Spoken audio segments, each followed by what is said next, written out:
Okay, that all is a little silly, but we all can dream, right? A good day to you. You're watching Beyond the Test Drive, and we do have a special treat for you today. This is a 2025 Mercedes-Benz AMG version C63 SE, and this does incorporate tons of F1 technology. Now, if you are a loyal C63 owner and you have not liked the change from the V8 to the 4-cylinder, guess what? You have every right to have an opinion and complain. But I would say, putting those two side by side, the older V8 and this one, I'm choosing this one every time because as we get out on the drive, this is a daily driver car. This one you can turn down to 0 and just go about your daily life in hybrid and battery electric quietness, or you can crank it up to 11. These go to 11. Take it out on a track where this car is very happy.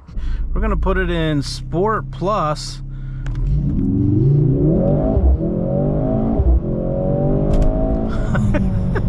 Oh my God, that is insane. This is the heart, this is where it starts. This is where you'll see this engine in a lot of other Mercedes, specifically AMG. This is a 2-liter 4-cylinder, believe it or not, and it is supposedly the world's most powerful production 4-cylinder. 469 horsepower.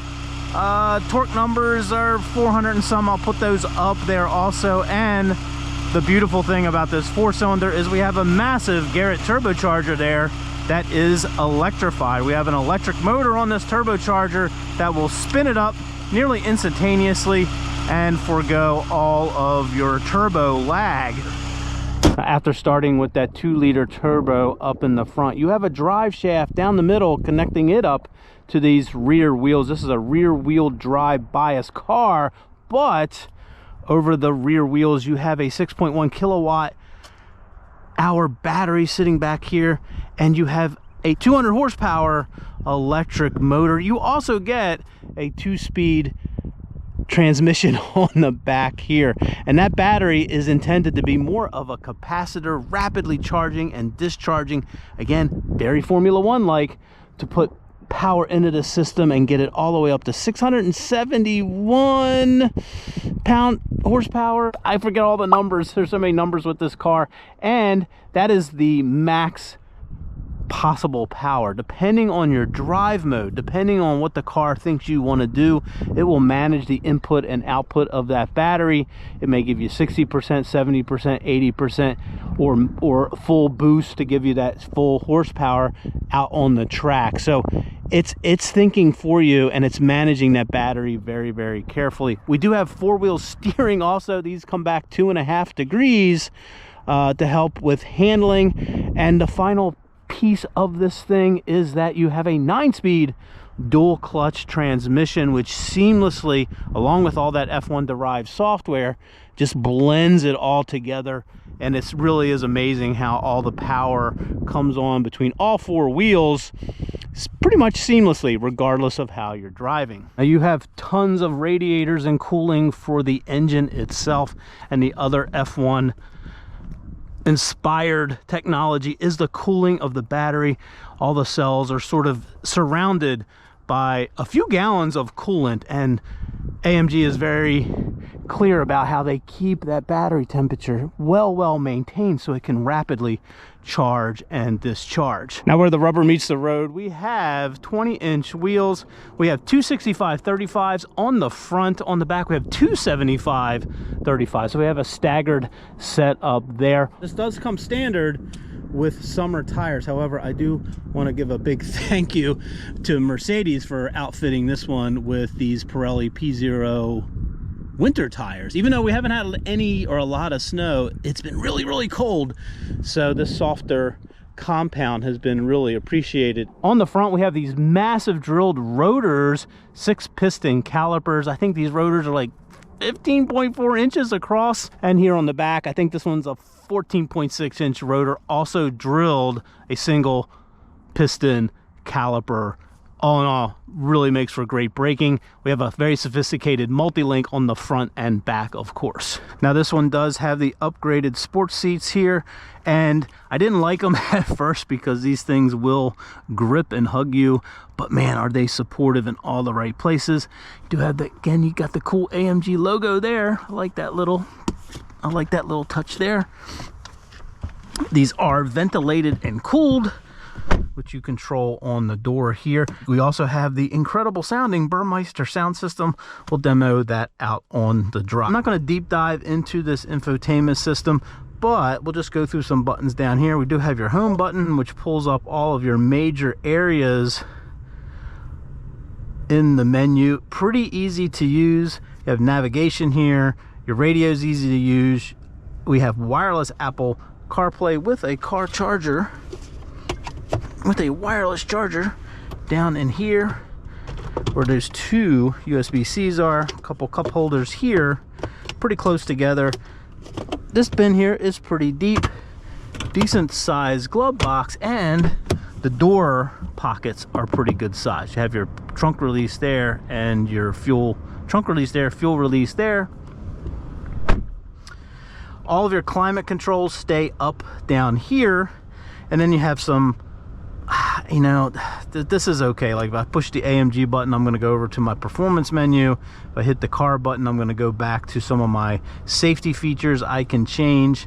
I can also pull up my charging screen because I got 4 miles of range at 59%. If you fully charge this, probably 6-7 practically. This is all my phone controls down here. Over here is my cruise control, which we'll demo. And then I control my instrument cluster with this display. With this set of buttons here, again, I can change all of my different clusters to match whether I want to just be classic or understated. I can pull up some race type information there. This is kind of an interesting screen because it shows you all your temperatures, your tire pressures, when your next service is due. So this is kind of one of those, and it shows you your engine oil levels, so that's always nice. So very, very well laid out. And then we'll demo all this. This is my drive mode selector. We'll just go through these right here. Comfort mode, sport plus, track mode. I have an individual where I can tailor my drivetrain responsiveness, whether I damper settings. I have 3 selectable damper settings on my suspension, and yeah, I can change all that in individual. Then I have a what I would call comfort mode, and then what's B means I'm going to do whatever I can to sustain that battery level. It's not going to dip into it at all. And then I have full electric mode. And then I have a snow mode for slippery conditions. Over here, I can assign different features, different performance options over here, like my suspension setting right there, whether I'm in manual drive or using these paddle shifters or in automatic. And then once I'm over there, I can just use this button to change them, and you can see them changing over here. Also, I have my headlight controls down here. My parking brake is here, which is nice and clever. Nice clicky clacky vents up there. These really wonderful feeling paddle shifters. My drive selector is on the stalk drive here. Reverse there. Park, just push the button there. And then over here is my wiper control, high beam control right there. But yeah, these do feel really good. We do have a optional AMG steering wheel with these wood carbon fiber inlays up here. Feels like wood, but it's really carbon fiber. And then we have the Alcantara here. This is not heated, and you don't really need it for the Alcantara. It's a little chilly, but it warms up really, really fast. So yeah, it's really chunky, and it just feels really good in the hand. I also have a very nice surround camera system. This is my bird's eye view. I can also show the side. Go ahead and show you what that looks like closed up. Yeah, I could do with some more matte finishes here. Oh, and I should show you, if I go over into comfort, this is where I have seat kinetics, where I can play that, and it'll change the seat position on a regular basis to keep you comfortable. And I can also lumbar here. I can adjust it height and down. Fantastic. Just, you can just put it wherever you want there.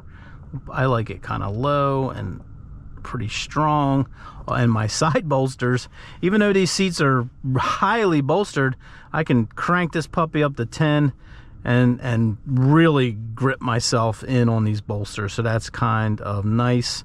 Up here on the sunroof, I can just do a little slide here, and that will close that shade. And you can see the one in the back coming out too. They're not individually controllable. Just slide my finger there and they'll open up. If I slide this again, and that will open a very nice sunroof. Love that. That'll be nice on warmer days. Nice mirror, good visibility all around. So yes, very easy daily driver.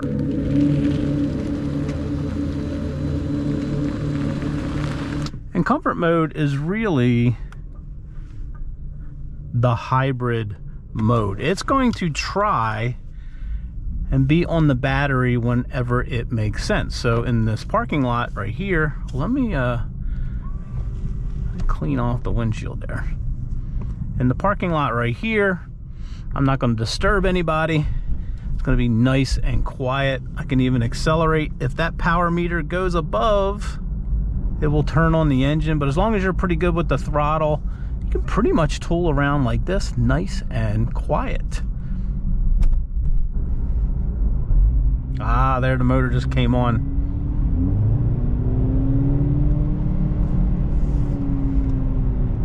Okay, we're coming up on our uphill dig. I am, for fun, gonna put it, just gonna put it, yeah, I'll put it in Sport Plus with that. Nobody coming, here we go.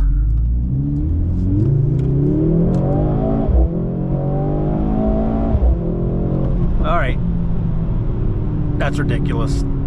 This has been compared to like EV acceleration. You know, the difference here is it never runs out of steam. So I'm in Sport Plus now, but I'm just gonna go ahead and go over to, since I have enough battery here, I'm gonna go over to full electric. I'm full electric, and I have about 1 mile of range. Like I said, you can charge the battery at home. It's going to give you 6, 7, 8 miles. It's not trying to be an electric car by no means, but even in electric mode, I can hit this and I can dial up my regenerative braking. So I almost, if I just let off the gas here, I have like one pedal driving, which is kind of neat. Just for fun, since there's nobody behind us, let's just come on down to a stop. And as long as I don't go down through the kickdown switch on the floor, the gas motor will stay off. So let's just hit it.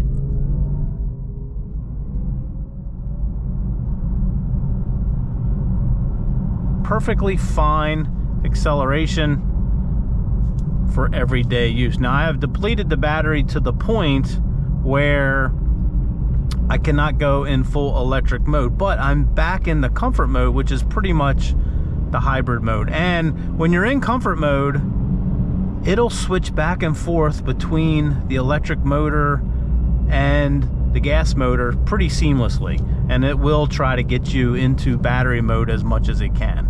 So I just stepped off the gas there, and I still have my one pedal driving engage, which is a neat little feature. Again, this car went from crazy track mode to gentle EV with just a turn of the dial.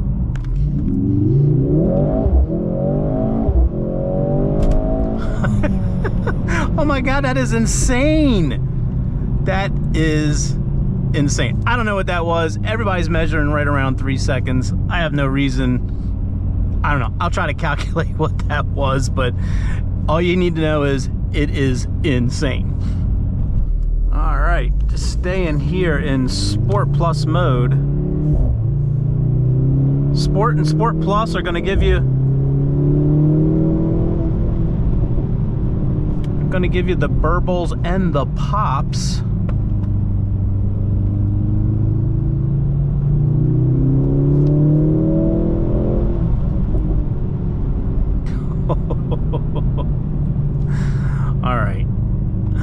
car goes to incredibly illegal speeds in a hurry. But as you can hear there, the exhaust really does give you something to look forward to. You got the burbles and the pops. I really like that.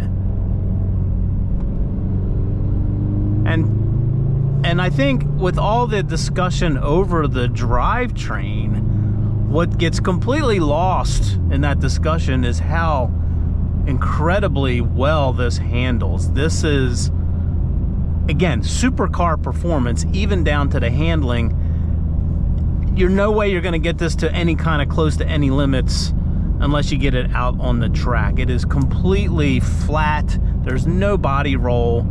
And the other nice thing about it is the steering. The steering is just perfectly weighted. If I just go into this turn here. Oh, it's so sharp. I'm sure that rear wheel steering's coming into play.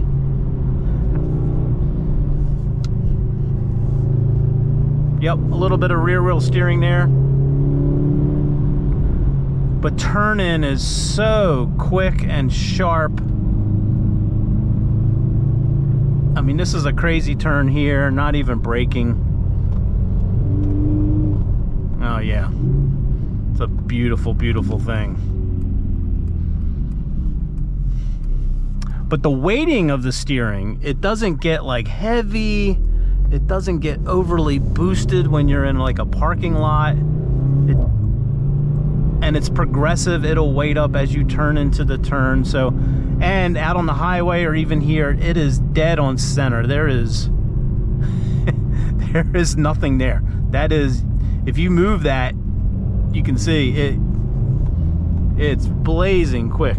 This car does weigh a lot. I think the only time you're going to notice that weight is probably in a track environment. Just having some fun here on this road, you're just not going to notice the weight. With the steering responsiveness, this just feels so nimble and very, very playful. Let's just talk about ride comfort quickly. So you have 3 settings. You have comfort mode, sport, sport plus. Even in comfort mode, this is a very, very stiff driving car. I would not call it floaty. It's not luxury. It's not luxury comfort by no means, but it's very, very comfortable. Even on Sport Plus, you got such a sophisticated suspension. You got such a solid, stiff car with comfortable seats that it's fine. It's a very comfortable car to sit in. You will notice all the undulations, again, even in comfort mode.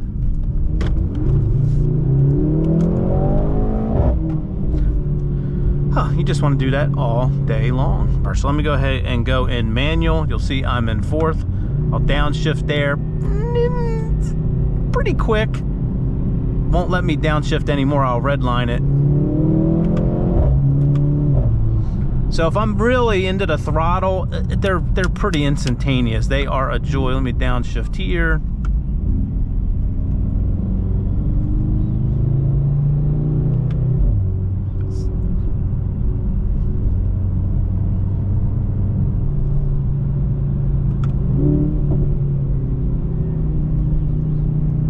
So yeah, I would drive this in manual mode quite a bit because of how responsive this is.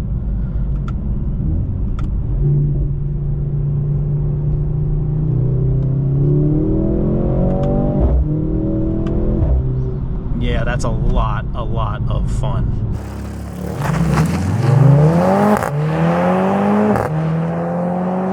I have really enjoyed how this looks this week. It's a little understated, even in this sort of sinister, darker color. It doesn't, I wouldn't say it gets a whole lot of attention, but people in the know what you're driving. This is probably my favorite view of this, sort of this 3/4 at the back. I think that looks great. You can charge up your tiny battery.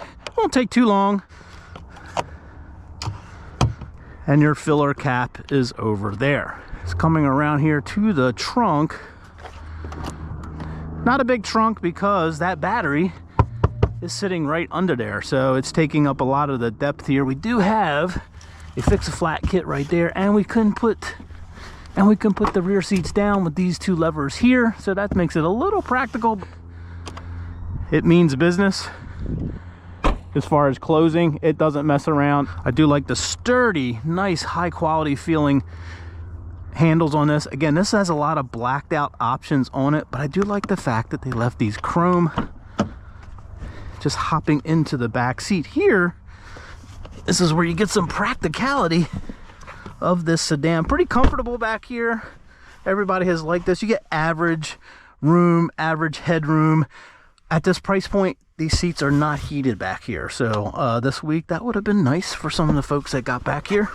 We do have the center armrest that comes down, and you do have this. I'm not exactly sure how this works, but you got a little slot right there. You just push it in again, and you'll get all of your 2 cup holders there. So a little bit different. Once you sort of see this goofy face here, you really can't unsee it. Now overall on the interior side, this is pretty much we're going to see this language in most Mercedes, and it works better in person, and it looks better in person than it does in photos. There are some glossy black materials in here, as you can see, that do like to gather dust. Okay, let's get up on the highway. Again, still in comfort mode. No burbles or pops there. Oh, a little one there. When I first got the car back earlier in the week, it's like, I don't know if I could take a trip in that. The seats are hard, the car is hard, but once you get used to everything, it's a nice, quiet, relaxing vehicle to road trip in, I would argue, because we do have the optional acoustic side glass here, keeping it nice and quiet in here. I measured 68 to 69 dBs depending on whether the engine is on. Like right now, you just noticed that the engine has kicked off, going down this little grade, just kicked back on. Let's go ahead and enable the cruise control, and we'll set it at, we have it at 70. Okay, so it is auto lane changing for me. I don't know why it wanted to get in the middle lane, but it did. So we do have a fully adaptive cruise control. It's kind of optional. It wants me to hold the wheel. Oh my gosh, this is so steady on center. It does track really well down the middle. There is absolutely no ping pong, but let me go ahead and do a lane change. And if I come up on slower traffic and that lane is clear, it will maneuver around behind them. So that's pretty nice. One thing I should say before we turn on the stereo here is that even in comfort mode, what's nice about comfort mode is, yes, it's trying to get on the battery. It's trying to give you the best gas mileage. Oh, let's talk about that real fast. So fuel mileage this week. This is where all this technology works great. We're rated around 21 mpgs, again, on premium gas. We've been driving it pretty hard. We've been seeing like 18 or 19 over a full tank the last couple days. The 21 is very achievable. It's rated for like 40 something mpge. I don't know what that means anymore, whether it even matters with a car like this, but you can plug it in every night, get yourself 6 or 7 miles, drive it in comfort mode. And for the performance of this car, that's again one of the great benefits of all this technology. Okay, let's put the stereo on.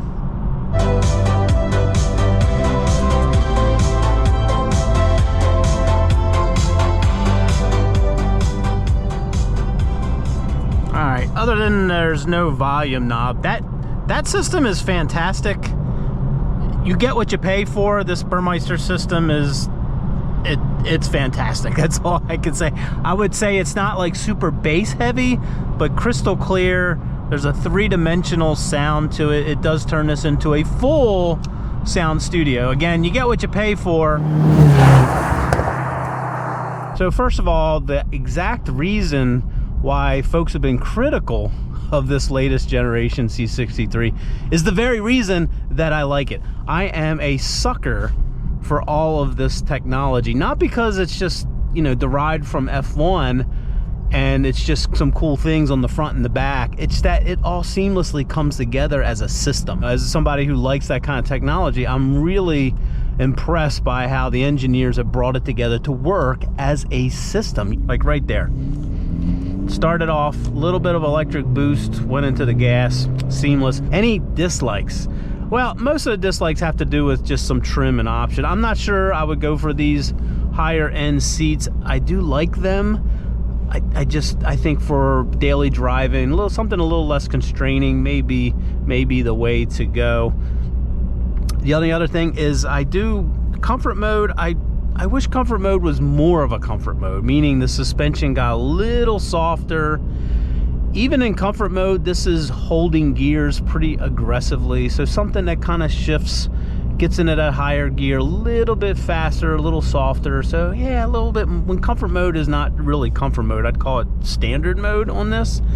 Maybe rear heated seats should come at this price point. Let's take one more look at this 2025 AMG C63. I do think it looks great. And let us know your thoughts and questions on this AMG C63. Thanks again for coming along today. We really do appreciate it, and have a great day, morning or evening, wherever you may be.